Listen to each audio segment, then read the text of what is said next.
আজ 15ই জানুয়ারি ভারতীয় সেনা দিবস। শ্রদ্ধার সঙ্গে ভারত আজ স্মরণ করল ৭৭তম সেনা দিবস। এবছরের থিম সমর্থ ভারত সক্ষম সেনা, যা দেশের শক্তি এবং সেনাবাহিনীর প্রস্তুতির প্রতীক। আজকের দিনটি আমাদের মনে করিয়ে দেয় যে দেশের সর্বোচ্চ নেতৃত্ব থেকে শুরু করে সশস্ত্র বাহিনীর প্রতিটি শাখা একটাই লক্ষ্য নিয়ে কাজ করে: দেশের নিরাপত্তা এবং সার্বভৌমত্ব রক্ষা। সীমান্তে দিনের পর দিন রাতের পর রাত দাঁড়িয়ে থাকা এই সেনারাই আমাদের প্রতিদিনের জীবনকে সম্ভব করে তোলে।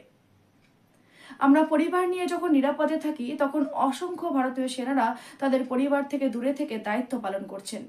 তাদের সাহস, শৃঙ্খলা এবং আত্মত্যাগই ভারতের প্রকৃত শক্তি। এই দিনটি আমরা শুধু উদযাপন করি না, কৃতজ্ঞতাও প্রকাশ করি। সেই সঙ্গে ভারতীয় সেনা এবং শহীদ সেনাদের জানাই সশ্রদ্ধ প্রণাম। কারণ সেনাবাহিনী আছে বলেই আমরা নিশ্চিন্তে ঘুমাতে পারি। গর্ব করুন যে আমরা ভারতীয়। ভিডিওটি ভালো লাগলে লাইক এবং শেয়ার করুন, আর হ্যাঁ, কমেন্টে বলুন জয় হিন্দ, জয় ভারত। দেখা হবে পরের ভিডিওতে।